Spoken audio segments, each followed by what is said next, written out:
Find the truth.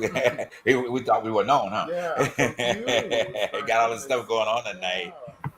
Oh, yes. Welcome, guys. Welcome to our season finale of season 5. Can you believe it? Season 5. Can you believe it? I can believe it. 5 seasons of bringing you guys information that half of y'all didn't pay attention to because Trump wouldn't be in office if you listened to us. But we won't even go there right now. All right. But we do want to thank you for those of you that have been consistent participants with us, and looking forward to bringing you over to season 6 starting in the middle of September. Keep your ears out for our resurgence.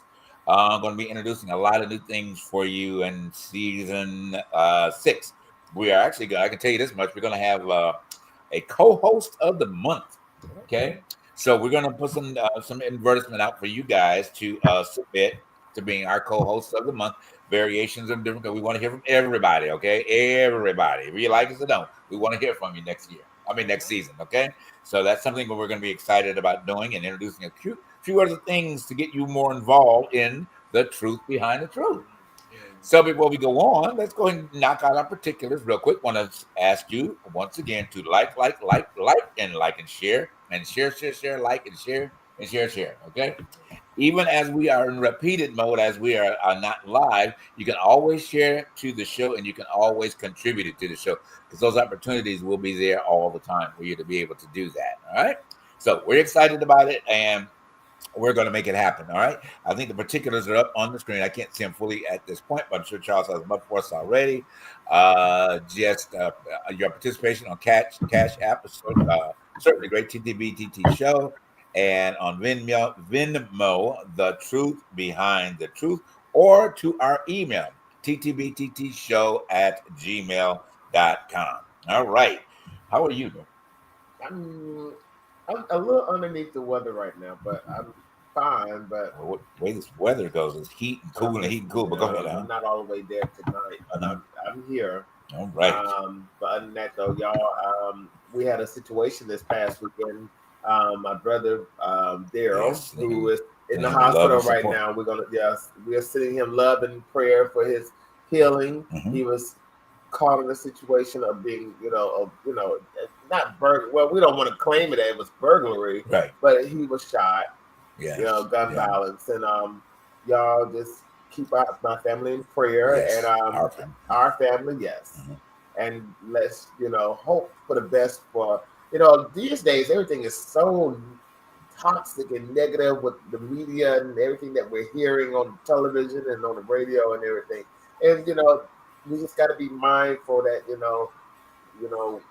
that we have people. If you do see family, or if you haven't heard from the family, just do your best to connect with them. Okay. Absolutely. And just tell them that you love them and that you exist. But though, yes, please do reach out. But also, yes, just want to send love and support to my brother. That's about it. Hey, Charles, how you doing? I'm good. I'm here.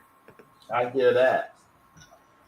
Charles is moving forward in a new place, man. I'm so excited. His new home, his homelessness, getting it all together like he wants it to gets it to be, So that's exciting. Very exciting. I'm adulting. I'm adulting. Oh, yeah. You're adulting. I like that. That's good. Yeah. It's time to go for you to adulting at this point, right? Yep. Yeah, it truly is. Well, adulting could be fun if we could afford to be adults. Yeah, well, We're working on it. We just got to try to keep our best going forward. It's something else though, Charles. You trying to do the best you can, but this society, they don't want you to be great. They sure don't. No, they don't. It's only a certain portion of the community of life that they think that they are supposed to be great. At the end of the day. But I shouldn't think like this because I'm thinking in a victim mentality. Right. How people like to gaslight you because you know the truth. Oh my God, you're thinking like a victim. And it shouldn't be all that bad. But the saddest thing about it is though, when you know that life ain't fair. Right. When you're trying to work towards a goal and you know that you are, like you say, you have the qualifications of trying to get somewhere, and you know you have the qualifications, then they like to gaslight you and say, well, you're not qualified or you're overqualified, right. And then want to say, in these times you can, your merit should speak for itself. Well, I hate to say it, but the culture of merit has been gone a long time ago. Right. Look at who runs the country. They don't have the qualifications. They just know people. Yeah, but okay. They just know people. Let's just be truthful. Well, merit doesn't work everywhere you work. That sounds like the cycle of this. I don't want to consider like the cycle of life on the animal kingdom, which I don't like that either. But the cycle of life. But it is. I mean, it is because I used to have a fond thing for lions at one point. In life. And because of the Lion King and Simba and all of the other things that went along with that, and then I really started watching some of these videos that these people do out in the wild, out there, and I just didn't realize how vicious lions were. Yeah, oh yeah. And I don't like them anymore. I mean, honestly, Simba can get hung for all I care at this point, because it really it's justified by people saying, "Oh, it's just a cycle of life," but it kind of replicates over what humanity is doing: to be killed and to be killed. I mean, at the end of the day, so they're not the only one. You got hyenas. Well, yeah, but them not nasty ass thing in them anyway. So them, but it's just that the idea of the food chain is what most people like to consider it being, And my pushback on that is that look, all of these humongous animals in under the animal kingdom are vegetarians. Okay, you got elephants, you got hippos, you got everybody else. That's rhinos, elephants. Everybody else that eat vegetation and are fine. They keep growing to get fatter and fatter and fatter. So why in the hell does a lion have to eat them? You know what I mean? So I don't. There's something in the imbalance. I'm just gonna say my opinion. I think it's somewhere that imbalance of that the requirement of the blood and meat that they have to think that they have to be nourished by, because they don't. And not lions alone, because you got tigers and you got all these other ones that are part of that same leopards that are part of that same idea of the cat family. That are the same way. I think lions do get a rough rap because I think the fascination that people have with lions, and there's a huge fascination with it. You really see what they're about, The leaders of the actual animal kingdom. If you think about Leo, Leo and stuff is icon. But it's iconic. But they're leaders basically, and in that vein of this, being that separates themselves from. But lions are, quote unquote, their characteristics are more of being leaders, right? But I love elephants. It's somebody elephants. Elephants, elephants are mightier than lions to me, right? And plus, they to me have more human instinct. Mm-hmm.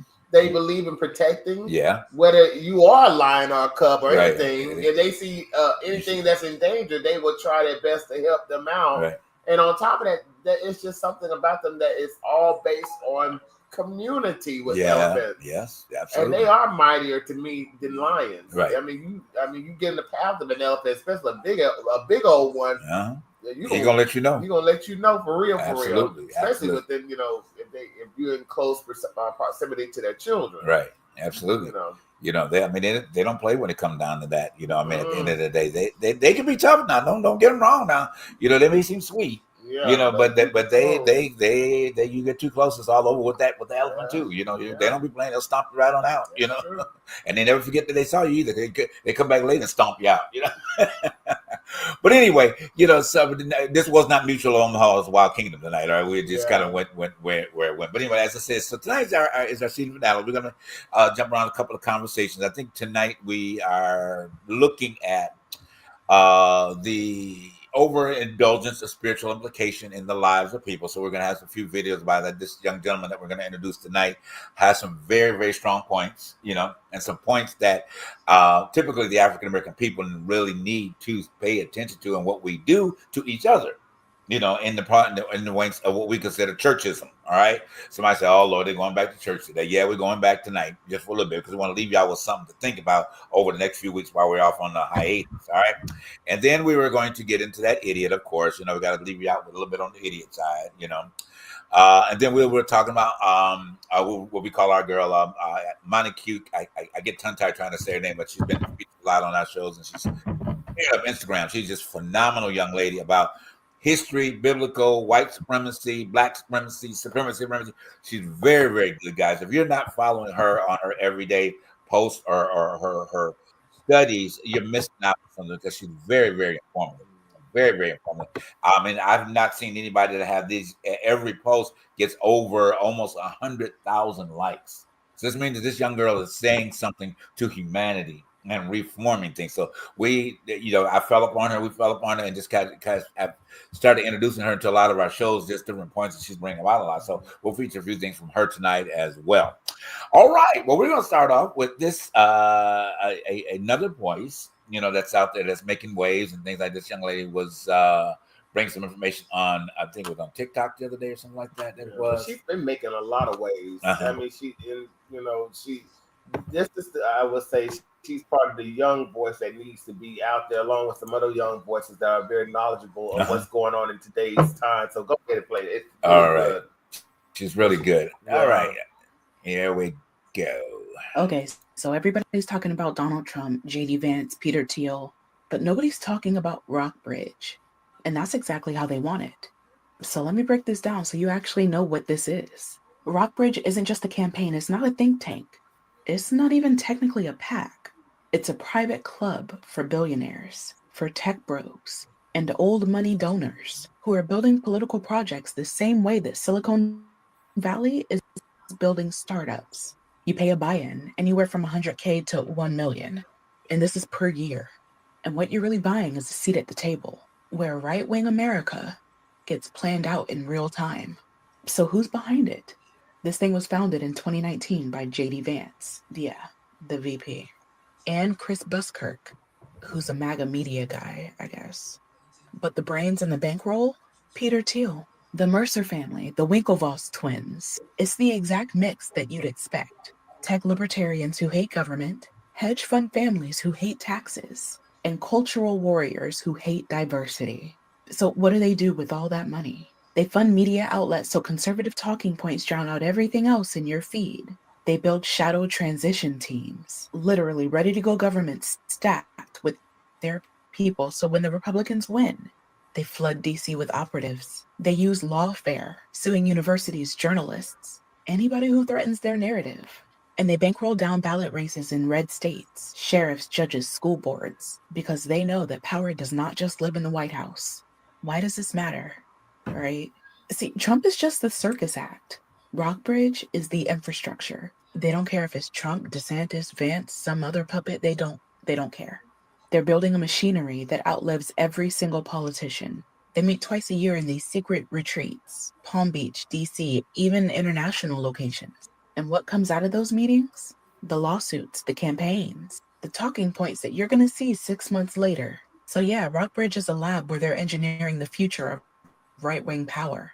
And while we're all distracted by Trump, they're busy setting up the playbook for the next 20 years. Pay attention.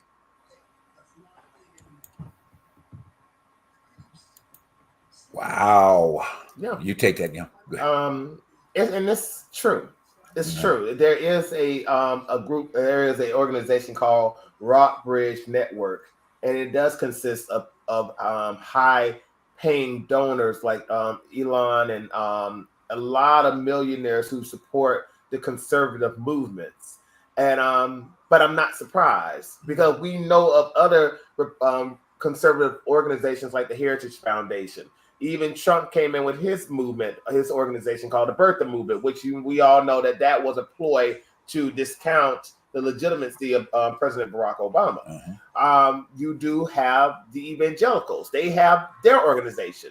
And let's go down to the nitty gritty and dirty of all organizations. There are, the Ku Klux Klan, Proud Boys, all of these organizations support this machine. So this machine is so powerful because of the fact that they are paying high money to be in the presence. They're paying the president. They're paying the president, or they're paying whoever that is next to him, so they can make their ideas of where they think this country should go is being validated, and plus it's being endorsed, and they're paying for it to maneuver. That's one thing I'm always telling people. This thing called politics is a dirty, dirty situation because there are people in this world that don't see it for you. Like we said in the beginning, they don't want you to succeed. Right. They don't want you to work on the same playing field as they do. Right. So they're doing any means necessary to make sure that your life is hard, that you can't survive in a world that they believe that you shouldn't have affordability in anything or anywhere. They don't want you to say this. They don't want you to have the same education. Right. They don't want you to just be. Let's just say they don't want you to be comfortable. And that's one thing I wish most working class Americans who want to believe that we deserve this because we're not working hard enough. That's not no. But then on top of that, that is the mindset right now of a capitalistic people, a system that derives on the exploitation of workers who feel like whatever I do, I got to work 10 times as hard to get to where whoever is. And I hate to say it, but at the end of the day, those people who we know are powerful, they didn't have to work 10 times hard. Right. They just knew uncle, they knew uncle's friend, they knew auntie's friend that could get me in the door. That's why it's so important that if you go, I tell people, you got to know the truth before you go walking out there, because I hate to say it. Charles said it, adulting, that's hard.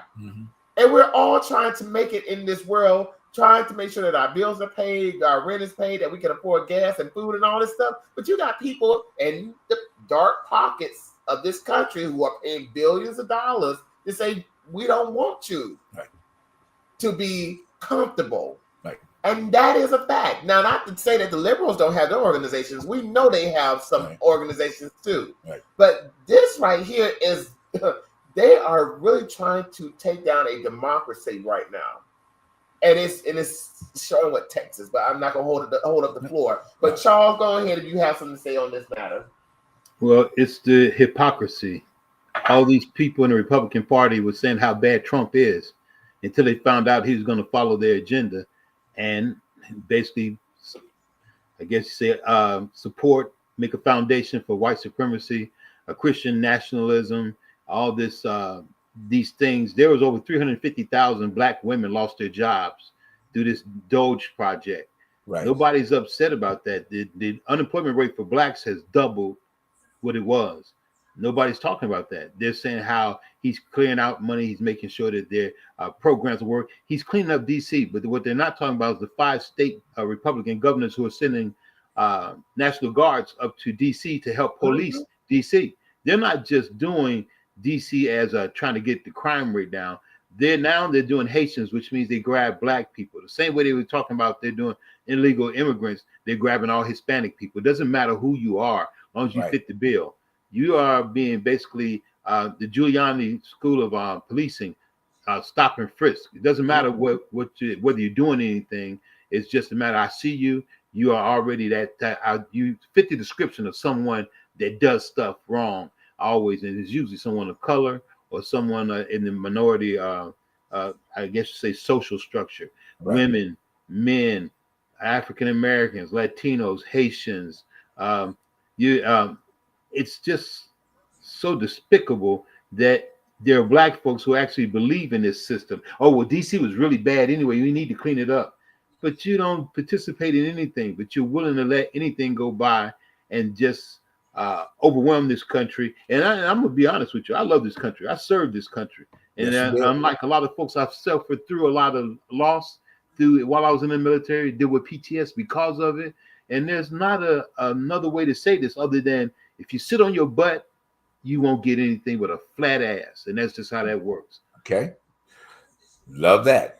And it's my passion has always been, you and I are closest to that, but and just kind of piggybacking off the military aspect of it, I still cannot get my head around the whole idea how our veterans are treated. I cannot get my head around that. I mean, at the end of the day, to me, out of anything that should be fighting for, why are we not fighting for that on a regular basis? I mean, while this so-called first lady and her nudies are floating around, and her tooties and her rudies floating around, at least she could have. If the one thing she could have plagiarized alongside Michelle Obama was doing something for the military. All right, that could have been her platform, but she's too busy trying to show her breasts to the military. But they ain't gonna go there anyway. But did you see? But going back to what Charles said, there are black people who are caping for all of this. Did y'all see that Amanda Seales debate on Jubilee TV? Mm. Wasn't that shocking? No, it wasn't for me. But wasn't that shocking that that people now see how there are plenty of black apologists? Mm. This is where, as a black community, we have really, I hate to say it, we have not been doing our due diligence about making sure that we are teaching our history in the homes. We're waiting on public education to do it, but you saw with Jillian Michaels you saw the way she downplayed slavery. Mm. Yeah. And that's what they're doing in those classrooms, downplaying our suffering as y'all didn't go through hell and high water to get where you had. And plus, on top of that, there were other people going through it. We're not discounting other people's struggles, but don't discount my struggle to fit your narrative. Right. And that is the problem with a lot of black apologists. They are giving credence to these people, telling them, well, slavery wasn't all that bad. And plus, we learned through slavery how to be blacksmith and all this stuff. It act like it was Job Corps. We were forced. Yeah, they pretend like it's Job Corps when it wasn't Job Corps. It wasn't an apprenticeship. It was none of that.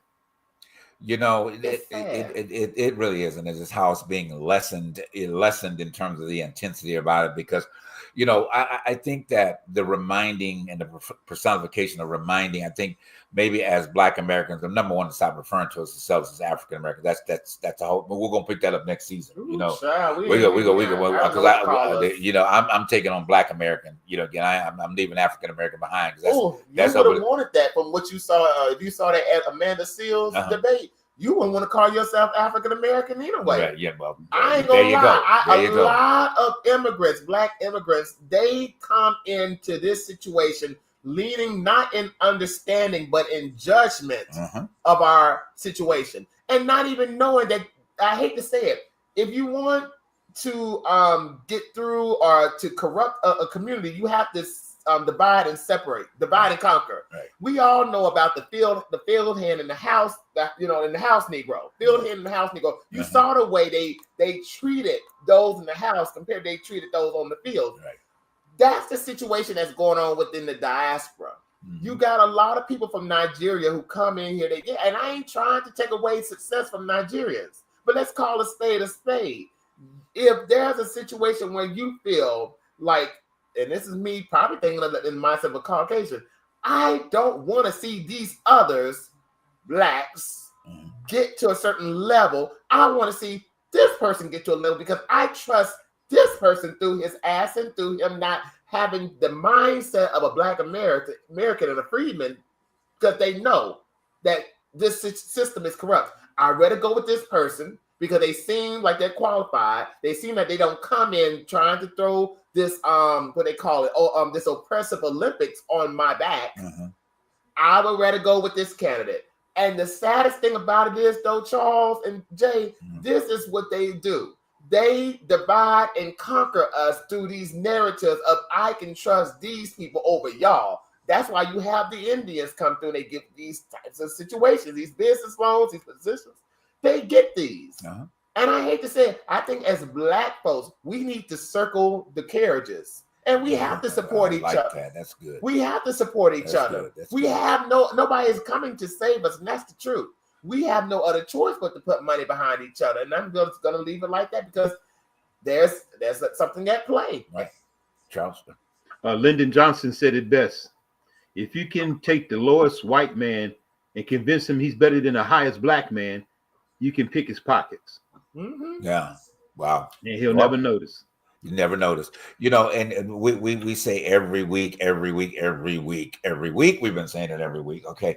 What has distilled our information highway? You know, what has not provided good dialogue? I mean, you know, at the end of the day, and I have to go back to this because I look at the opportunity, what's in front of you or what's in front of us at any given time. Those are your opportunities. Okay. Whatever is in front of you at that particular moment in time. You can't go what's behind you calling it an opportunity. You can't go to the side with something. It's in front of you. So the strategic part about that is what are you dealing with in front of you? Okay. And these institutions, which I'm going to play a video in a minute, this young gentleman kind of gives a catalyst as to moving into why we, and typically our favorite institution that we have symbolized together. I keep saying that Black people. All right. I know y'all don't like me centering out the Black church. It's not so much about the Black church. It's the message that's coming from the gathering of those people that are there. It just happened to be, they happen to be Black. Okay, at the end of the day, I'm gonna put it that way. All right, because we missed out on an opportunity to build, develop, and encourage a group of people that have been coming from a marginalized life. And so many bring over that marginalized life into their everyday life. And marginalized meaning that from way back when, okay, that slavery incident, which we'll maybe touch on in a minute, and not changed in our mindset. You know what I'm saying? So we perpetuate this same cycle over and over again. And not only just in that place of what we call worship, or that four walls, but people call church, well, that ain't the church, church is you, but that place we gather together, and we have not looked at that as a way of change. You know, it's all about what you're not doing. We're all about judging. We're all about, oh my God, in these days here lately, about the LGBT community. I mean, everywhere you go on social media, everybody's like, either they're trying to understand or don't want to understand. Okay, at the end of the day. All right. Well, hopefully tonight we're going to touch on that a little bit, but you're going to get a little better understanding. Just to have people better. We'll get there in a minute. But I'm going to play this young gentleman, okay, and his introduction as to why we're failing, okay, at the end of the day. All right, real briefly. Quoting scripture isn't the same as quoting God, especially when a king with boyfriends pay for the edit. Let's stop pretending the Bible dropped out of the sky in red letters with perfect grammar. It didn't. It was written by men, copied by men, translated by men, and funded by a monarchy with its own political motives. People were forming unions, social, political, and familial long before Genesis was written. Marriage didn't begin as some sacred love story. It began as strategy, a transaction to merge land, secure bloodlines, and protect assets. So God didn't institute marriage. Religion just co-opted it and labeled it holy after the fact. So we can assign divine meanings to things that people did long before they understood the divine. But let me give you perspective.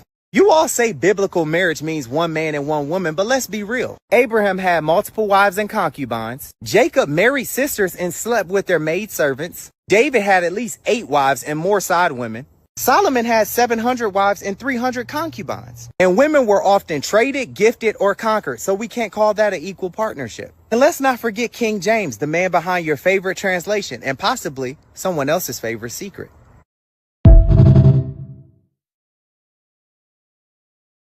I mean, go ahead. But I wonder how many wives Boaz had before Ruth laid her head at his feet. Well, but then on top of that, but because I always heard, you hear women like, I'm trying to find my Boaz. But my thing is this, though. I feel like at the end of the day, a foundation is a foundation. Right. I don't mind the situation that that's what you believe. That's what you believe. But what I do hate is that it comes with no boundaries. Right. I wish most people respect the fact that at the end of the day, if you are ultra religious and you believe in God, I think that it should be let's just say this. It should be more performative than talking. Yeah, absolutely. And that's my thing, that absolutely. I have respect for more. I have more respect for Buddhists, because I don't know of any Buddhists who have ever come to me and mentioned Buddhists in every sentence. Well, I don't know any Buddhists. I know by the fact that they walk the walk. Right. And they believe in the mantras that Buddhism comes with. Mm-hmm. So I'm saying, if you are a Christian, you ain't got to tell me you're a Christian that you believe in God. I would love to see it from your walk. Absolutely. And I don't understand how that. Say it again, Charles. Actions speak louder than words. Absolutely.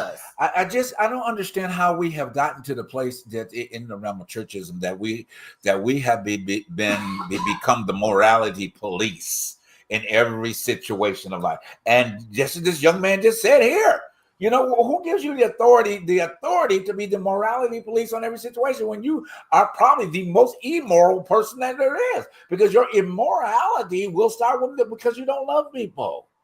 I don't think they're evil. I think it's just more of judgment. It's more judgmental. But it does roll. It does step into immorality though. It's an immoral thing to judge somebody. You know what I'm saying? So you judge somebody coming in the door. You judge what they look like coming in. You judge who they sleep with because you're trying to line them up with something that you don't even know and fully. You don't even believe yourself. Because if you believe it yourself, you'll be operating it daily yourself. Okay. It says, "Let ye without sin cast the first stone." Exactly. But it's more like he with sin cast a hell of a lot of stones. Is what it is. What it's turned out to be. There's a landslide.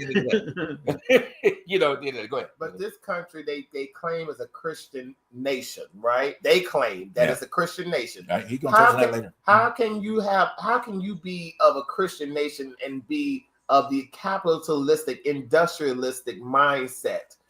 You have people in this country who claim that they are Christian, but they believe in exploiting. They also believe in enslaving people years and aeons ago. It hasn't been that long ago since they enslaved black folk. Right. So don't slave masters with Christians too. But my thing is this: y'all would love to pinpoint things that is godly, but at the end of the day, that is not being showed on the streets. Right. You have evangelicals who are clapping for Trump for sending military people on the streets, accosting people, grabbing them out of their cars because of their passports. They are giving applause to violence into the lies. That is shocking to me, and it's scary that you have people who believe that God being of a jealous God, because they want to say that everything God comes with anger and jealousy. Yes, he does. But I thought y'all lead in love. Wait a minute. I thought y'all lead in love. I thought Jesus was all about love. Okay, go on to the next one. I'm going to get off of that. Go on to the next one. Well, it depends on what angle you look. Because there's no love in what they're doing. Right, but it depends on what angle you look. But that's what happens when there's commercial religion. Okay, I'm off of it. It depends on what angle you're looking at Jesus from. Well, hey, you're right. Okay, so that is what angle you looking at Jesus from. Okay, like what side you look? How you looking at Jesus? Okay. That's where that come from. You know what I'm saying? And it really is. This is what angle you look at it from. Are you looking at this side? Is it this side of him halfway black? Not. Is this side is he blue eyed? You know, is it you know what I'm saying? And it's always about what narrative that fits your understanding of what you want him to be for your judgmental situation. The most ignorant statement I've ever, and I hear it constantly. If I was rich, I'd do that, but you ain't rich, and you don't have a chance in hell of being rich. But you're willing to let them do what they do, because if you were, you would do it the way they do it. Right. Now, are those Christians telling you this? Are they Islamic? Are they Buddhist? Probably so. But that's the thing. A fool is a fool. I mean, how do you distinguish? What we're confusing about, and we're going to go to this next video, is that we want to consider values based on biblical principles that we have no clue about. Okay, that's your value measure. Okay, that you have no clue. First of all, most of those that are in that realm of, I'm going to try to take it off, but most of those in that realm don't read for clarity and understanding. They don't read for understanding, they don't understand for historical points, and they don't understand from that level. So anytime you're starting to take something literal from its onset, you're already stepping into a problem area. Well, don't give a fraternity or a sorority, because you're going to hell. Yeah, well, that's another one. That's another one. We introduce most ship and then want to put God on it, And then ain't nothing to do with it. I know that's what he said. You're going. They going. That's what he said. You are a sorority or a fraternity. You're going to hell because you know who said that's what he said. MAGA Pastor Marvin Winans. Yes. And they believe it. And his sister Cece Winans, she's just as messy. Well, she's messy. But yeah, she's messy. Right. But they voted Trump. Yeah. Well. Anyway. Because he's the moral fiber of money and everything that they have. They've seen everything else that happened for them, you know. And then since you voted them, you see Miss CC on every program now. Okay, on every program now. But anyway, we won't go into her dealings in her financial basket. Okay. That's being truthful. Well, it is. We won't get in her financial basket right now. Because it'll open up more conversation. That's right. Ones that people that know them for their works. But anyway, we won't get into doing them for their works right now. We're not here to expose tonight unless the exposure happens throughout the conversation. All right. But anyway, allegedly. Excuse me. I'm sorry. Allegedly, all of the things that happen behind anyway, it's always alleged, and we know that it's the truth behind the truth. All right, let's go on. We're gonna go ahead and stay in the same vein. All right, I call her our little sister, friend of the show. If you guys are not following this young lady, as I said at the top of the show, you are really, really, really missing on some very, very powerful teaching of morality from a historical standpoint as independent morality. Okay, not poking fingers morality. There's a big difference. We're gonna hear it a couple times from her tonight, but I'm gonna give you this one real quick. I'm sure you've seen the hypocrisy that is Kim Davis, who's the reason that Obergefell is going back before the Supreme Court because of her godly stance on Christian biblical marriage. Yes, she's been married 4 times, but that's not the half of it. So she had 2 kids with husband number 1. She was pregnant with twins from the man who would become husband number 3 when she got married to husband number 2. She had those kids 5 months after she got divorced from husband number 1. She then divorces husband number 2, who adopted the kids from husband number 1 and husband number 3, to marry father of her twins, husband number 3, then divorces him and remarries husband number 2. Christian marriage. And this guy spent $50,000 in hush money for a woman he assaulted, and his youngest child was born while he was married to his previous wife. So wife number 3, who is the mother of this child, was pregnant while he was married to wife number 2. And of course, there's Tangerine Palpatine, who has cheated on all 3 of his wives, including illegally taking campaign funds to pay hush money to a porn star. But biblical marriage, and let's be clear that in the Bible, if we're talking about biblical marriage, adultery and divorce are mentioned 6 times more often each than any kind of same-sex interaction. And there are 2,000 commands to take care of the widow, the orphan, the poor, and the stranger, and the foreigner, and you guys don't give a shit about that. This is not about the Bible. This is about control. Because if the church does not have its hierarchy of gender norms, it is built on the free labor of women who don't have options. The LGBTQ community challenges that paradigm. They challenge gender norms, and the church can't survive if they don't have that hierarchy. This has got nothing to do with scripture or doing anything right, because adultery is literally their favorite.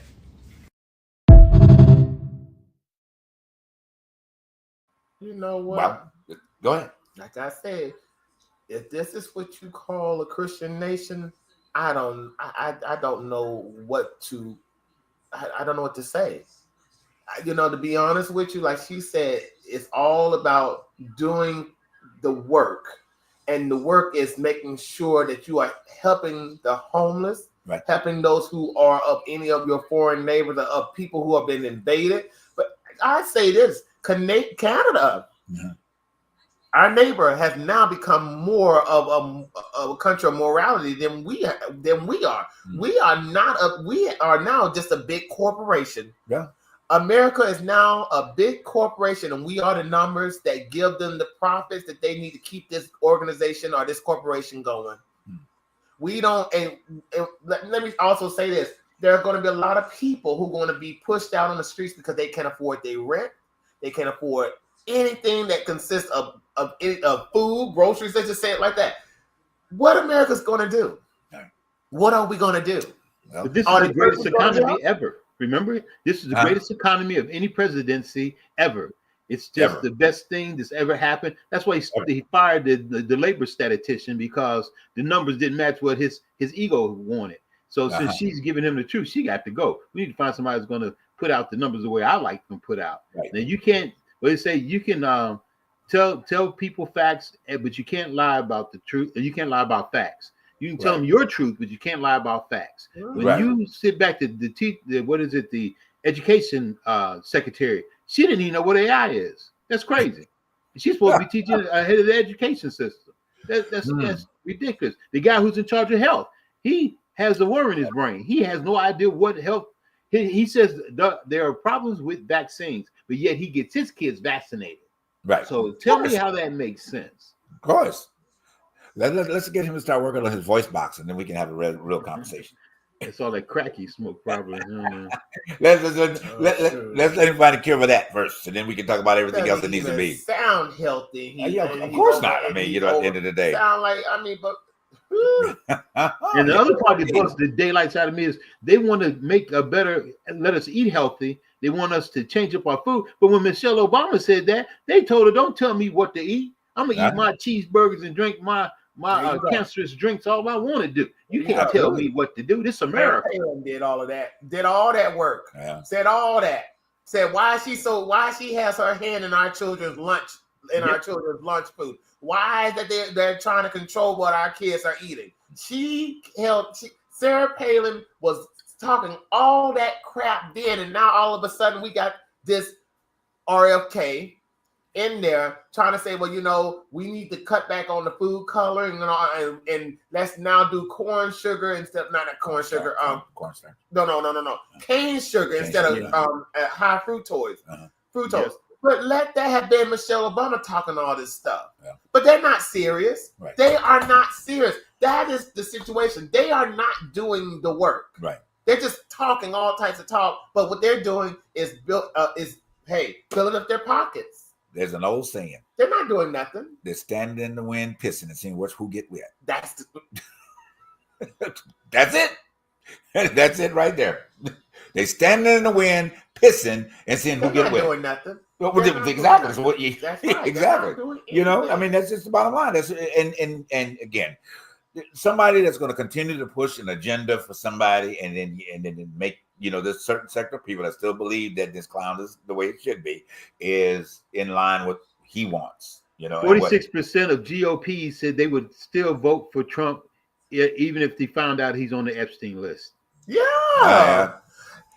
I don't understand that. No, I do understand it, because you want to know why? I don't understand. There is money behind getting their agenda across. Yeah, but it really doesn't matter what he does. Like the girl said in the very beginning, he is the destruction, not the distraction. He is the horse and pony show. It doesn't matter. Mm-hmm.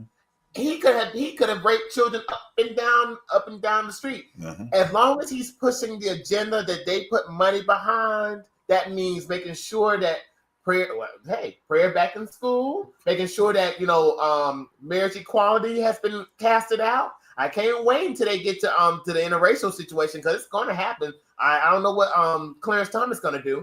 As long as they can get these things under the docket, It doesn't matter what Trump has done in his past, Epstein and all. It doesn't matter. Well, so I'm not surprised by that. Well, I mean, and we try to be very neutral on our show here. I know it seems like our conversation goes a lot toward to the African American side of life, but we try to be very neutral in terms of information, and what we say.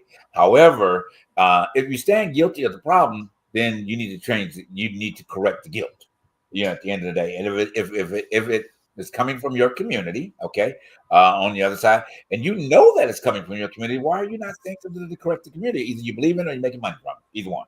Okay. We got celebrities right now. We have talking podcasts, because we have people within the celebrity world that we support, knowing that they do dirt behind the scenes.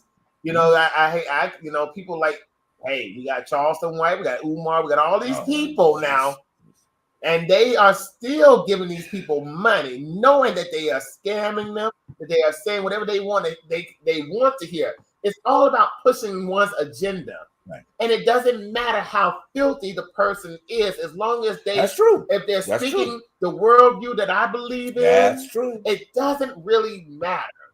And I hate to say, Well, in this society that we live in, it's so disheartening. Yes, it is. To know that these people are lifted up or propped up because they are speaking a narrative that certain people agree with. Isn't I'm sorry, Bill. But no. But it is what it is. They're speaking it and they are getting fully praised. So isn't that the same narrative that we were talking about? Information that's coming from the gathering spot that I say elaborate on every Sunday, because there's a reason why that this message is not changing from that. Okay, because there are preachers that are getting padded. Okay, anytime that you have, and I know they always say, well, you always focus in on what you got. Well, yeah, you do. Okay, because if a mother is standing on the corner catching a bus, okay, and she got 4 kids, and you riding by in a Phantom, or you riding by in a Bentley and everything else, and she's standing on the corner, okay, catching a bus with her 4 children, it's a problem. Read my lips. It's a problem. Okay. They're closing 135 Walmarts in areas where that's the only source of food these people have. Wow. And then the representative for Walmart said people used to come in and buy $200-300 worth of groceries at least each month. Now they come in and spend $30-40. Some folks don't even eat because they can't afford the price increases that are coming. Right. And Walmart can't keep up for that purpose. That's what well, true. I didn't get it, but you don't care about the power of your vote and the power of your money. But you know, I'm agreeing with you. I'm not disagreeing. But and I'm, you know what? I'm not sorry, guys. I keep going back to this. Okay, I keep going. What is the message that is coming to the community?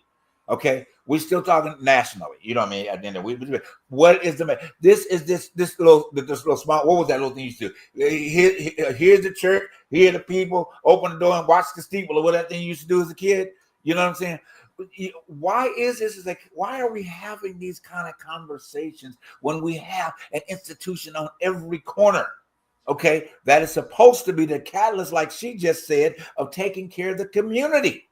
Okay, where's your input for the community? But I guess what? If part of the community down the street was two gay men together and they lived together, they were married, you'd be the talk of the church.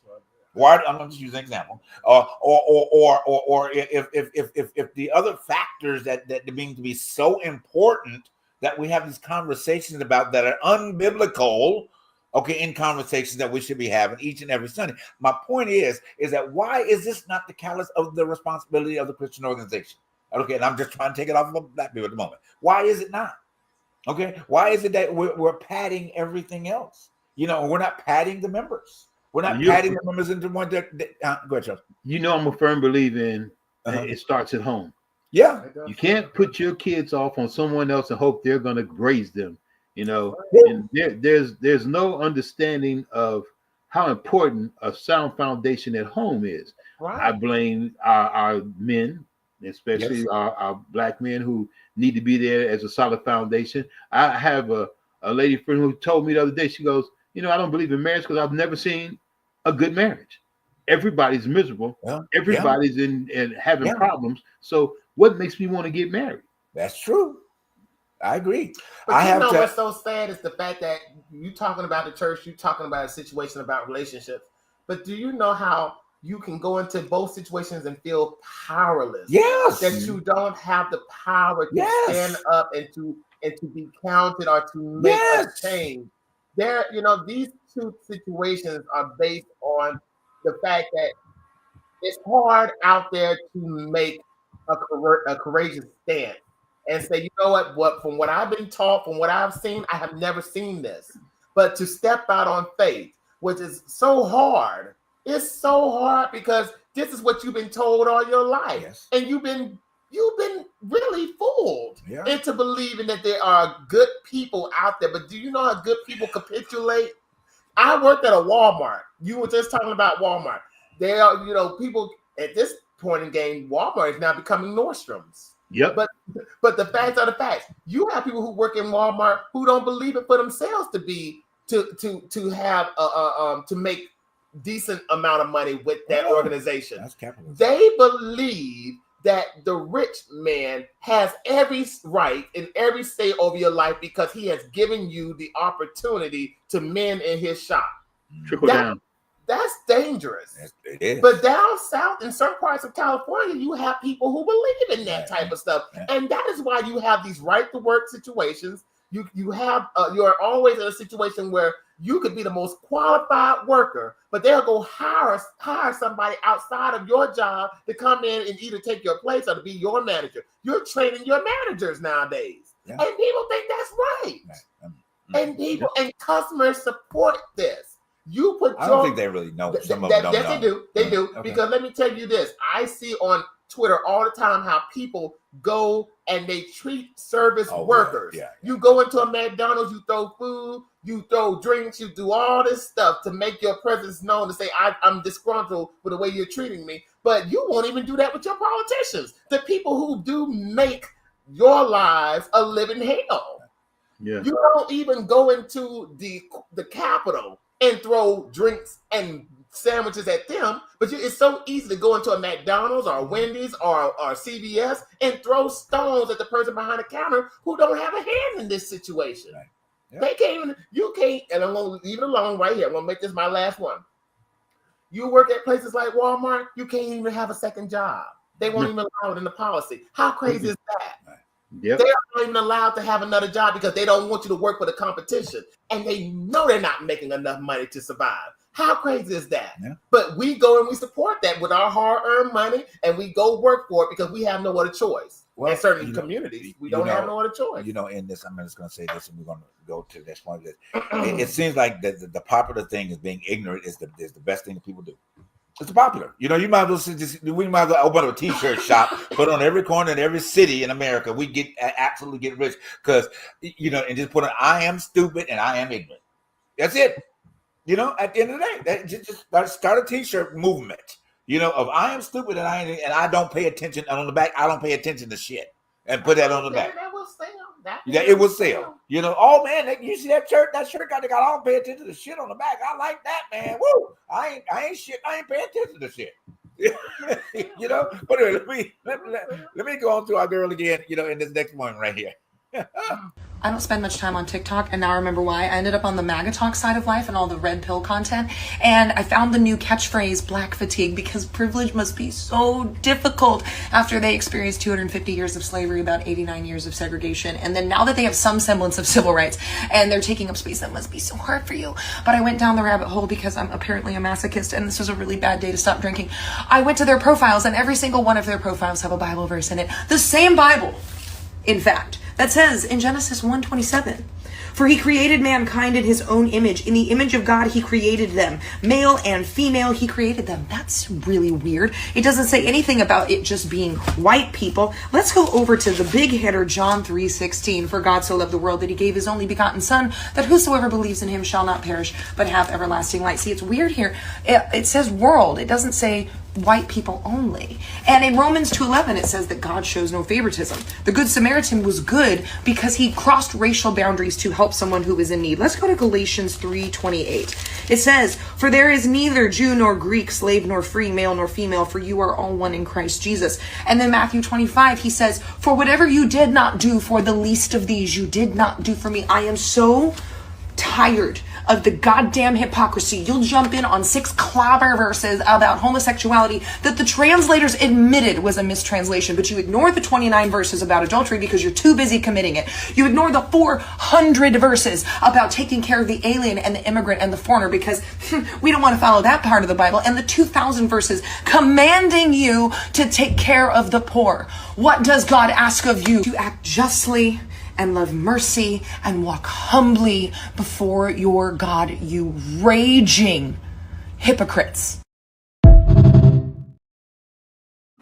Well, I love how she articulates and brings it to the point. The one point I want to mention, and you guys know, and we're going to keep moving, so our time is running out here. She brought up the Good Samaritan, and that is probably one of the greatest stories that I ever were of bridging a gap. okay, and bridging a gap in it, or stepping out of your realm. Most people don't even know what that even understands. All they know is that he was riding on a donkey, and and all this, and the donkey got stopped, and everything. Do you understand that he was considered part of the lowest form of people during that time? The Samaritan people, okay? The Samaritan woman at the well. Find how they kind of resurfaces itself later on down into a scriptural story. Okay, I challenge you guys. I don't have time to get into it now in his genealogical life. Okay, I'm challenging you guys over our little break. All right, and you look up the Good Samaritan. You look up where his genealogy starts from. You look at his story. You look at his family story. You look at all of those things. Do that study for yourself, and I promise you'll begin to shut your mouth about everybody else's situation. Okay, Charles, go ahead. No, I just want to say that I say this every week. Until we take care of each other, realize that we can't survive without each other, we're not going to survive.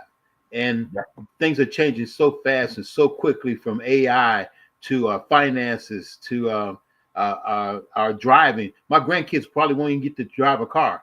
They'll grow up and never drive a car. That's crazy, which means that you lose. Freedom is not free. So there'll be no way in the world they'll be able to go anywhere without somebody knowing or being able to track wherever they go, whatever they do.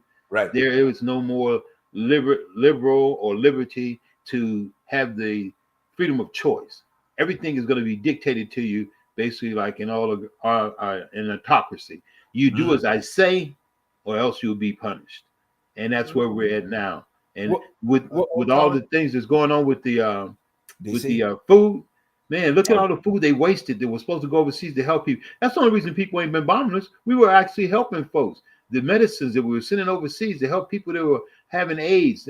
Thousands of people are passing away because we decided you need to pay us. We're not going to help anybody. We're supposed to be the big dog on the block, but we're not helping anybody, only helping ourselves. And then we got this con man in the office who's enriching himself throughout the country. He's making billions. It ain't even been there a good year, and he's making billions off of us. We're allowing it. We are allowing it to happen. You have a point on that real quick? Yeah. What Charles is saying, it is causing a lot of people across the world that we're not using USAID. But you know what? It also causing over here within these United States is causing the wheat farmers to go bankrupt. Mm-hmm. Yep. They have not been able to get their wheat sold because USAID is down. The organization is down. We were the bread basket in some and to the world, but they're losing money. The farmers they're feeling it. They're finding a way to get around this. Mainstream media has not even really touched on it enough to really know how dangerous this is. Because if you even go into your stores right now, produce is the prices are getting high. Yes, I think they're up 20%. So I mean, nobody can afford anything before long. There's going, and this is another thing that really baffles my mind. How are these other states sending our reservists up to DC to police DC when you got all these other places that are having shootings but DC is the worst place in the world that you need to send people to?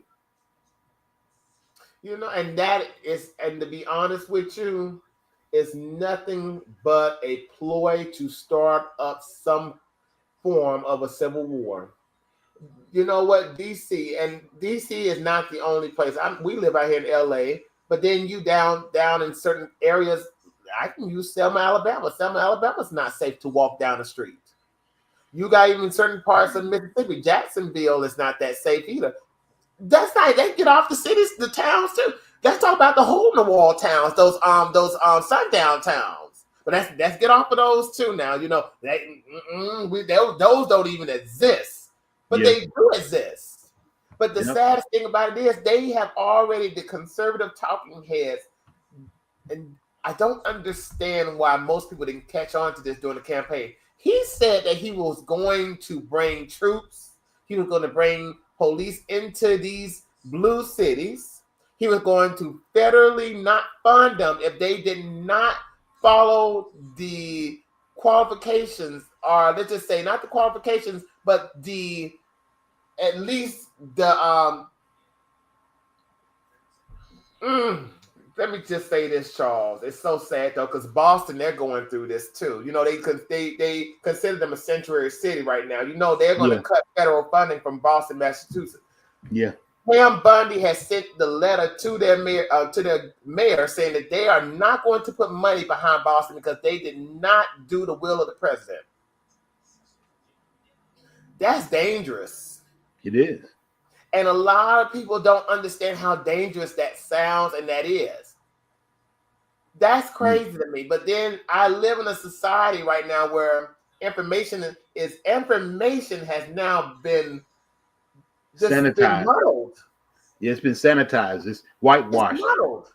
They're going through the museums to erase history so that we can't recall the past of what has gone on. He wants it to be fair to the country. How are you fair to the country if you're not saying what we've gone through? You don't know where you're going until you know where you've been. But you were going to Germany and tell them about their situation with Hitler all day and every day. You were going to Iraq. You were going to other places and tell them about their situation, but you don't want to deal with the situation that has happened here. So we won't go back. But then, you know what? A lot of people have invested money for us to go back. They want somebody out there other than them to pick in their farms. You got. I'm looking at Alligator Alcatraz as a holding pen for free labor. There's a reason for all of this stuff that's happening right now. It's like they're trying to find a way to build up a chain gang, like they did after slavery with us, through the Black laws. During Reconstruction or after Reconstruction, they found a way to utilize Black work without having to pay us. And through that, they use the law and they use politics and they use they have did their best to find a way to find free labor through the jail system, through the law. So my thing is this: I'm not surprised, and nor am I behooved by what they are doing. They're building up another workforce that they don't have to pay, and they don't have to deal with. Yeah, and that's the reason why you are seeing these pens in Texas. You're seeing them in Florida. You might see some in Alabama too, and some in Mississippi, because these states, I hate to say it, they rely on free labor. Yeah, they really do. Southern states, slavery has been gone for a long time, but they really do not. They don't want to really pay people down in those places. That's why a lot of people have to move away. But I hate to say this as well. Slavery has not. It's not over. It has not been over in a long time. I mean, look at our penitentiary system. Look who has invested in free labor in that. Right. Yeah, well, down to Johnson and Johnson is one of the hugest contributors to the correctional institutions. Number one, slavery's not over because they believe in keeping people locked up. But that's why they pay their money for them, to keep them locked up. Locked up. But anyway, we're gonna move on, all right? Because we got a few more things to cover before this night is over with. You know, as we wrap this season up. So we're gonna bring back another little lesson from the young gentleman that we introduced a little earlier on, and we got a couple more points, and we will be wrapping it up for season 5, right? All right. So let's see what he's got to say about this next point about how we view things. Oh, the Bible is the word of God. You reference slavery to defend your worldview all week, then kneel to the book that codified it every Sunday. Like that's not spiritual Stockholm syndrome. But you're worshiping the version that survived political editing, not divine intention. Imagine thinking the voice of divinity needed to be translated, revised, and approved before you could believe it. And you all swear you're historians, swear you've done the research, swear you understand oppression, but you will repeat and glorify the same book that kept your ancestors, as you love to call them, mentally incapacitated. But let me give you perspective. Slaves, obey your earthly masters with fear and trembling, with a sincere heart, as you would Christ. Tell slaves to be subject to their masters in everything, to try to please them, not to talk back. Slaves, obey your masters, not only those who are good and considerate, but also those who are harsh. So let's get this straight. When someone said slavery was a choice, you all got extremely angry. But you worship from a book that told your ancestors to obey their masters, not resist, not escape, obey. So what's the real issue? The idea of slavery being a choice, or the fact that your faith was built on a doctrine that never gave them one? And don't worry, I know you're coming to defend, but theology has two types of facts, the ones supported by history and the ones protected by ego. So imagine being taken serious asking for reparations as if you're not still clocking into the plantation now by choice. And there's spiritual truth in the Bible, but spiritual truth and religious doctrine are not the same thing. One wakes you up and the other one teaches you how to sleep with your eyes open.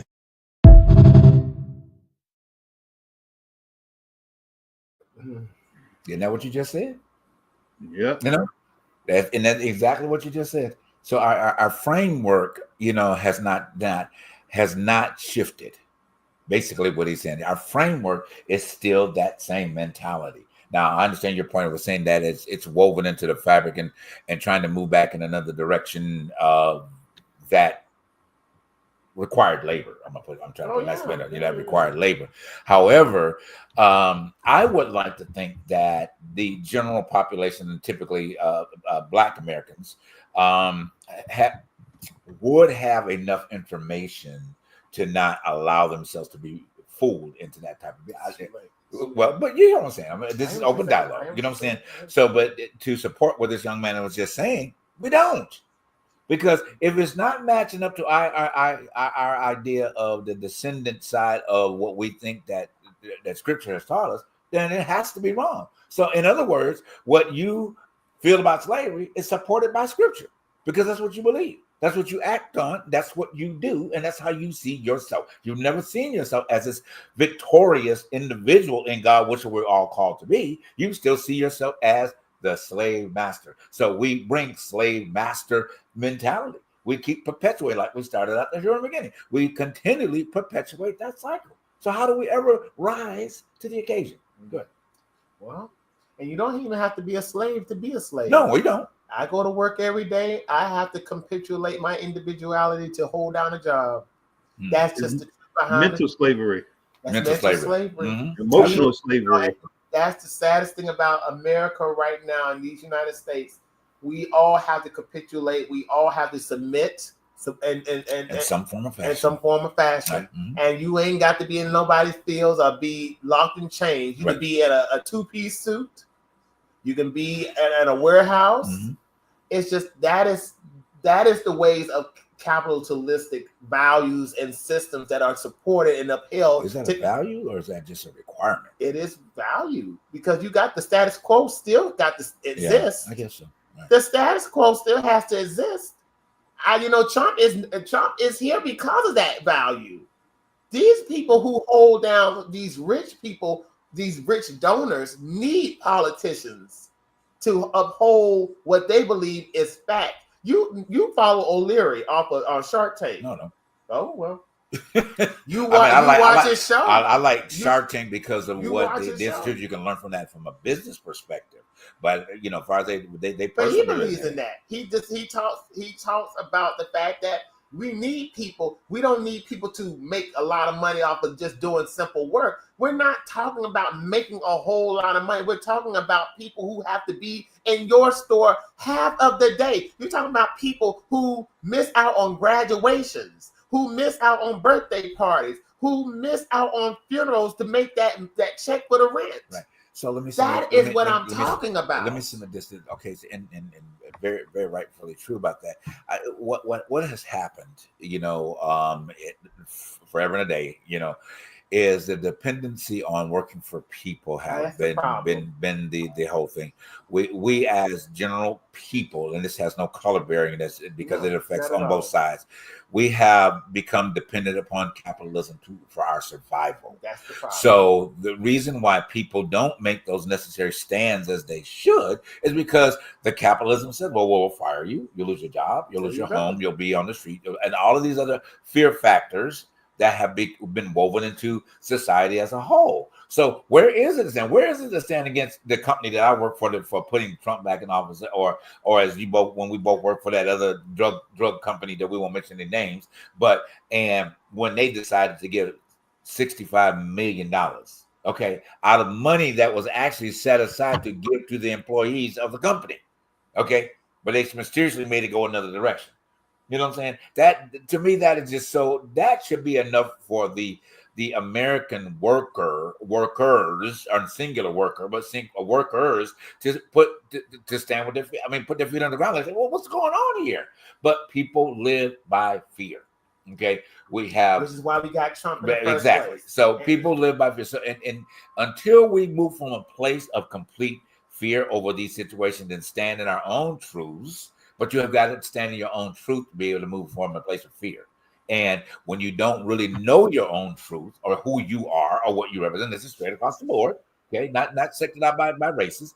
When you don't know who you are, when you don't know how to stand in your own truth, you are falling prey to all these other type of things. Because guess what? The fear says you're going to lose this. The fear says you're going to lose this. The fear says you'd be surprised at how many, what a certain class of people, if you want to use that for the conversation, that if that job that they have, even them on certain levels, if they lost that particular job, that bank account would go, they would hurtle themselves out of windows. Okay, because they couldn't handle what the outcome would be if they didn't have that illusion of the money that they have. You know what I'm saying? So there is a balance, but an imbalance to that balance. I can say that the balance is that everybody working for somebody, unless you're working for yourself. All right, that it has anything to do with your paycheck. You're still working for somebody. All right, at the end of the day, there's the generous portion of the population is working for somebody else, and that's unfortunate. We should be all. It should be a buy and barter and trade for among everybody. Yeah, right. You know, it should be all on, and everybody should be at having understanding their equal share. Okay, and the more that they had, that means they got and worked out more. They had a bigger harvest because they worked harder to have a bigger harvest. Okay, not because they stole or took from somebody else to be able to get that harvest. And that's why certain communities are thriving right now as we speak. I ain't gonna name no names because I ain't trying to bring up, trying to make one out of the other better. But that is the reason they see themselves as equal. And then if they see something that they value, there is a trade situation in the midst. And that is why within the community, wealth is funneled, it's being circulated because they see, this person has a cake shop. I don't need to go to no Vons to go get a cake. I can go down the street and get the cake from this so and so. But how this many person times has have we said that on this show? Oh yeah. Okay. I know. And the thing about it is, and it goes back to what I just said. Until you value yourself, nobody else is going to value you. You know, if you're not valuing your product, if you're not putting your product out there to make it a value, like you just said, why go to Vons when Miss So and So down the street has a better cake than Vons does? But I go to Vons because Vons is trusted. I don't trust her, but Vons is trusted, or what was it? Rouse is trusted. And again, perpetual cycles that have been filtered into people's lives so often. This is why capitalism is the reigning king. And until the human side of life starts changing that, it's going to be the same thing existing. It is. But anyway, we're going to move on to this next point. What our fellow So you mean to tell me the devil is out here catching strays for generational decisions that you all keep making on purpose? I mean, at this point, the devil might need a defamation lawyer. We have to stop blaming demons for damage that the ego does. The devil didn't tell your mother to shame you into obedience or your father to abandon you emotionally. It wasn't the devil who told you all to protect Uncle Johnny. It was your obsession with the family image. It wasn't the devil who covered up the abuse. It was your fear of what people might say. And that's why these families become so religious, because they know faith gives them the exit ramp. But let me give you perspective. These are real people making real choices, and you all love to baptize these choices in religion so you never have to face what really happened. And here's the thing. When you get addicted to handing over accountability to a spirit, you turn people into untouchable saints. So just know, when you spiritualize the story, you sanitize the truth. So the devil didn't have to destroy the family. That spirit sat back while you all hid behind religion long enough to do it yourselves.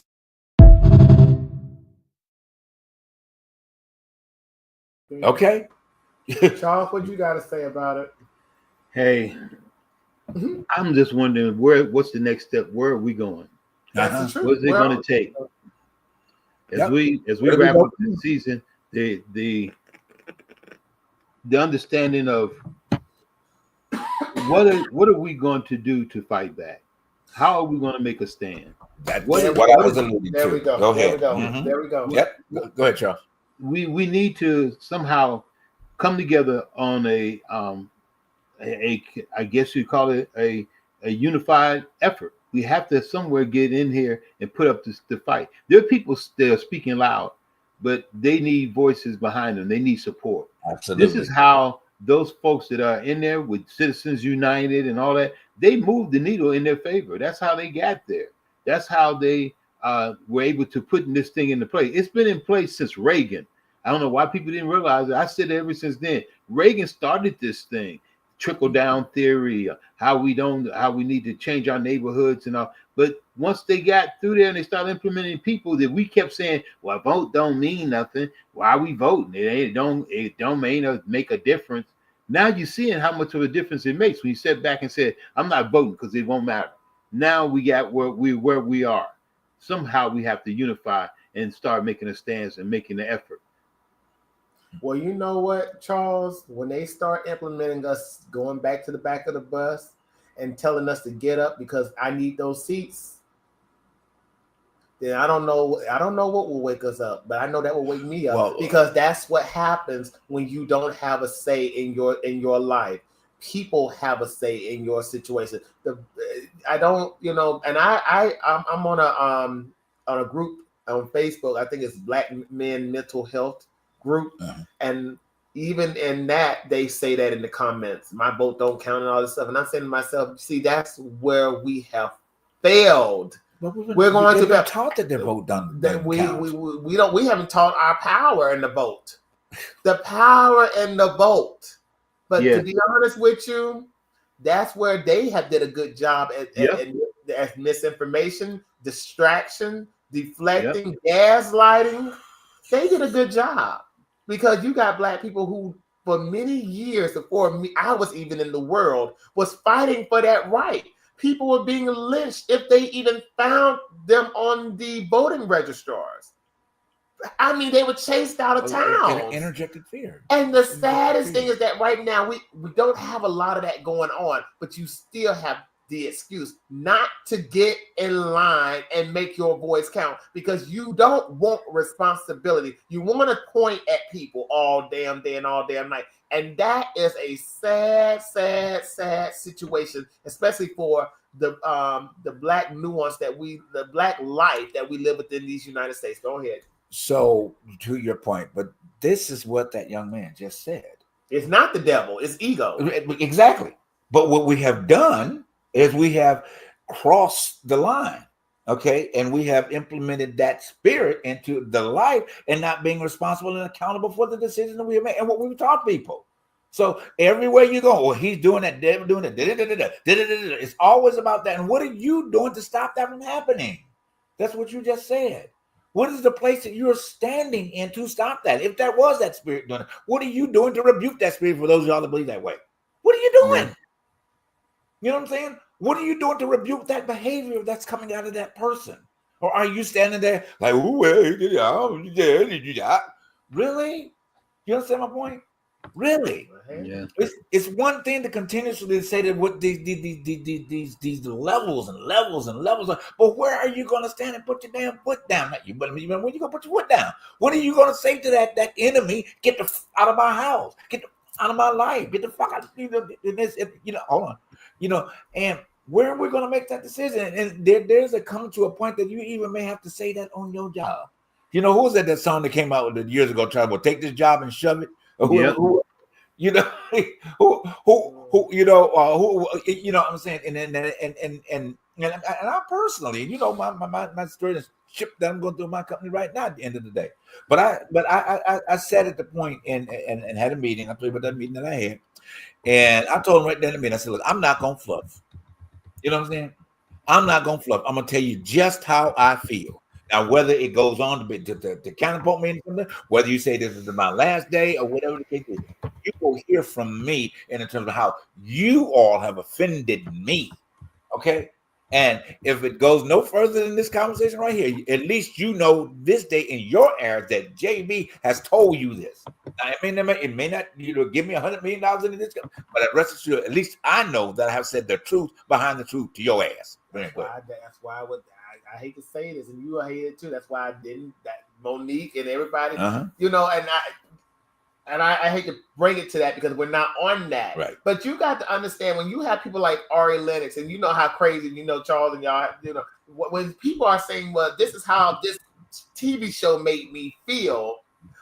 This is how this person made me feel. You know what we do? The first thing we say is, so what are you going to do? Why are you talking about it? Why are you even saying anything? Why are you doing this? Why are you doing that? Why don't you understand and lean in understanding instead of leaning in judgment of this person's mental situation? That yes, probably the stuff that we think is fun is not fun for everybody.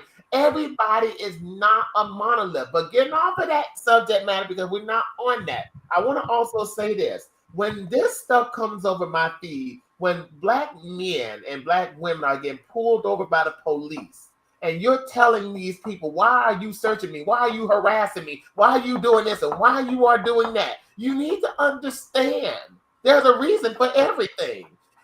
Ask yourself this. Have you taken out the time to read their police organization and what they and who represents and who put money behind this type of situation? They have every right to do what they have every right, because somebody has given the organization money to give them the right, and you don't vote. You are being harassed. You are being pulled out of your car windows are being busted. You get shot in the jaw. Ben Crump can't save everybody, but your vote can. But that's the problem. But you got to believe. But that's the problem. Believe that you have a voice, and if they you have looking not for Ben Crump to come save them. Right, but you got to believe that you have a voice, and when you don't believe you have a voice, it's point you just be passive aggressive. I'm going to say, and let most of the stuff pass you by, and you're aggressive when it comes down to. Anyway. Yeah. Anyway, what it is. Charles, go ahead. We got to move on. No, I'm just, man. Like I said, we just have to wake up. That's why they hate the word woke. They don't want you to wake up. They want you to keep sleepwalking. Yeah. This is all against being woke. Nobody wants you to be woke. Nobody. Boots on the ground and I have no problem with you doing what makes you happy. Go out and dance and have a good time. But reality is reality. Once the dancing is over, it's over. We got to come back to reality. I like to see Black people win. I like to see them win games, win in awards. I like to see prosperous Black folks. But we at the bottom of the totem pole have to live in the reality of this. Well, hey, I'm a realist.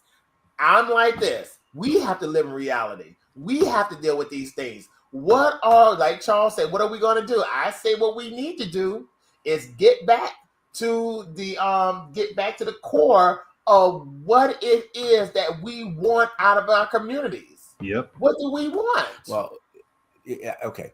You guys know how I remember that. We have to change the vernacular. Stop saying going back.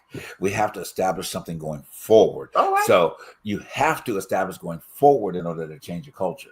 And that's one of the major problems why we don't see this success, because we keep trying to go back to something. You can never go back to yesterday, period. Well, apparently we are, because they're doing it now. Apparently we can, because they're doing it. But here again, it's not the same. It still is a different idea. It may infuse things that were, but it's still something moving forward. You can't never go back. You can't. I mean, in the scope of things. Otherwise, we go back and correct everything we want to or uncorrect what we've done. You can't do that. But you're talking about the mindset of the mindset of going back and then think back. And then what has happened is that becomes an excuse for not moving forward. Not to negate your point, Charles, but it becomes an excuse not to make preparation to move forward. Okay. And it's like, well, we're going back to this, we might as well not do this. We're coming back to this, we might as well not do that. No. If you see something heading in a direction it shouldn't be going, and then that's when you plant your foot different because of the knowledge you had of yesterday. But you don't take that for you and replicate what happened yesterday. You know what I'm saying? That is your strong point. That is your vigilante point, at the end of the day. And that's my point about saying something like that. But we get so comfortable in the idea, well, I don't want to go back to whatever you want. But no. Not you. I'm just saying, but in general, that mindset. If people are going to it, we've got to reframe. We got to see each other different. We can't see each other as we saw them yesterday. You say it all the time. Until we get to the love in the human spirit, it ain't gonna change. Yeah. If we live to the human spirit of what it used to be, then we won't ever change. You know what I'm saying? So we've got to start viewing the human spirit as it's created to see, nothing but transparency. But if we're not seeing it as transparent, we're not fighting it to become transparency, it will never become transparency. You know, and it is a hard knot. It is a daunting task. It is all of the things that we've discussed tonight and over the past time of this year. It is certainly a daunting task to be able to do it. But here's the thing: we know, and we're on an agreement here on the truth behind the truth. We're going to do that. You know, we're going to put the message out there. We're going to send the word. You know, we're going to have a debate with most of certain things that we come up with. You know about it. But the one thing for sure is that the people that could past, present, and future that will be able to see this gamut of a show, we ain't telling anybody to go back and do something that they did yesterday. You know, we're telling you to learn from today and move forward for tomorrow. Okay, because if anything is going to change, it's going to be your perception of how you go into tomorrow with you know, and not what you brought from yesterday. You know, and all of the little snippets and things like that we show these video points, they kind of all interject the same thing. Where are you standing? Where are we standing as a people? I'll tell you one thing, in order for us to move forward, we need to stay out of people's bedrooms. Well, okay. Stop trying to police people's bedrooms. We're going to end with that, okay? All right. At the end of the day. I'm just saying, that's you know, the truth behind the truth. Stay out of my bedroom. Okay. Get out of my situation, and we can move forward. Absolutely. I agree. Because I'm sorry, because it is so. And we were talking about this in our meeting last night. You know, we all were talking about this last night in our pre-discussion meeting. Is unfortunately society, but we all find out in place. We got to say something about what somebody doing and who they doing it with. It's straight across the board. Okay, it ain't that part of it is just like money. Don't have no color. All right, because you're gonna try to find out. Well, if we don't stop making assumptions or categorizing people by what they do behind closed doors, it's another dooming fact. It is. It's been okay. A dooming fact. It has been, but it's even worse now. I know. Okay, at the end of the day, and then what is happening with all of you guys that are guilty of trying to find something to bring up the conversation to make the LGBTQ community the victim, not the victim, but the devil in the storm. I'm just put it that way. All right, you know, and trying to make it look like that we are the downfall of humanity. Okay, and I think as long as we allow the LGBT community to exist, the humanitarian life is going to dissolve. There will be no human beings left because everybody will turn gay. And there will be no more babies. Stop people before. Well, I'm not. No. I know, but I'm doing what they want to do. Exactly. There ain't gonna be no more babies made. Okay. They ain't gonna do no. They ain't gonna do. This is not gonna happen. That's what I mean. You can't have these gay people raising children.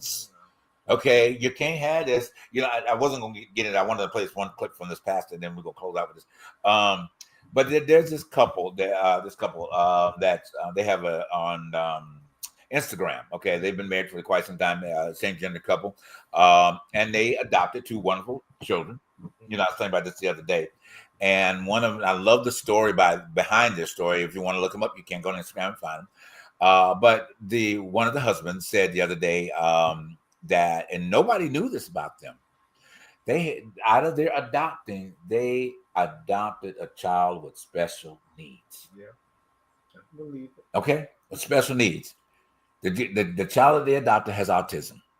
Okay. And he was saying on his moment that what it was like to be a dad of an autistic child and what he had to do and what he has having to sacrifice. But he is so overjoyed that they took the time to accept an autistic child that somebody else abandoned.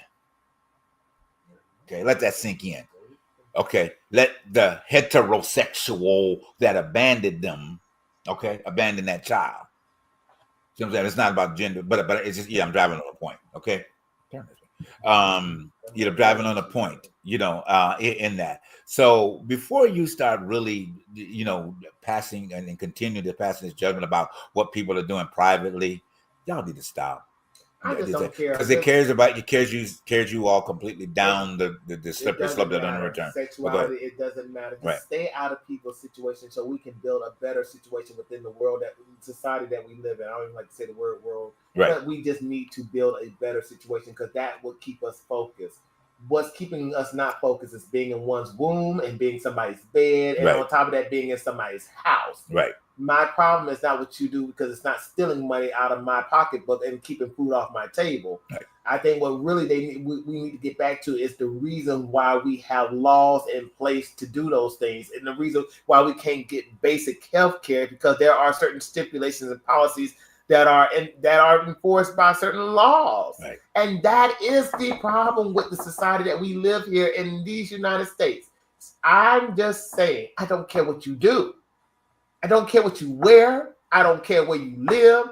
I want us to get to a point in this society that we can live together cohesively and understand that what you do behind your doors don't mean no business to me.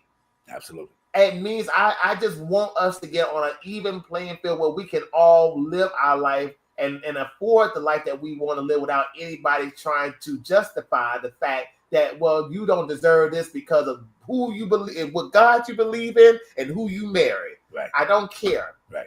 I don't want us to go into that. I'm just going to leave it right there. Charles, you got the last word. Hey, I don't want to keep beating a dead horse. So all I'm going to say is we got to move forward, and we got to move forward as one. Amen. Absolutely. And I'm gonna lead us to this little quick point for this pastor that's out of Atlanta. He made this comment to some group that he was dealing with, and we will wrap it up with that. There are now girls who gonna marry girls. There are men who gonna marry men. It's not going nowhere. There will be people in the church who are traditional, conservative, Christian views, who have relatives who are gonna be in same gender-loving relationship. When that happens, we're gonna have to realize I can't interject my personal preference into who they've decided to love.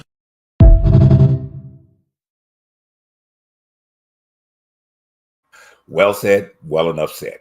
Okay. Take the advice. Interject unless there's some criminality in it. That's I will Well, interject. you know, If there's some that's criminality another. in it, We can't open that up. that's it. We're done. That's We're done. another conversation there. That's a That, criminality. I really do we ain't talking about Epstein and Trump. Yeah. Okay. You know. So we gonna leave it at that. All right. We're gonna leave it. We mentioned that. If you want to know what we're talking about, you go. Was it last week that came up? No, sure. No, I think it was last week before last. You go back and watch it. All right, guys. We love you so much. We hope that the season finale of season 5 has been rewarding one enough. We went different angles. We wanted you to spark some other thoughts for you. You know, as you have these next few weeks off, not having us badgering you every week, badgering you with the truth, you know, badgering you to get better, you know, putting the royal fist down on you, telling you that you should love somebody, and hammer down on you to stop judging people, and you know, and beating you up with love, you know, and beating you up with truth behind the truth. So guess what? You got about 3 weeks. You don't have to hear us beating you up about the truth. All right. At the end of the day. All right. But at the end of the day, we love you guys. We thank you for your due support. Get ready for season 6. As I said, it's going to be a great season coming in. We will be having the guest co-host of the month. Mm-hmm. So you look out for notifications that'll be on Facebook and different entities inviting you to submit. Okay, you gotta get past the test first. No, I'm just kidding. But you know, and we will pick the greatest candidates. Okay, you know, one for each month to spend the time, you know, with us and share their opinion. Okay, going into a lot that's going to be happening in season 6. We got to get ready for 26. Okay, so there's going to be a lot of political discussions that will be coming up to the next season because we got an election coming up next year. All right, so we're getting ready for all of that and more entertainment. Okay, more real life stories. Okay.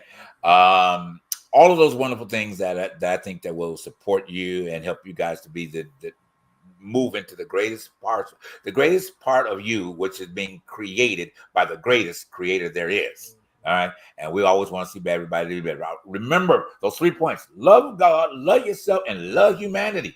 That has never stopped from us. Okay. Make sure that be your mission every day you get up.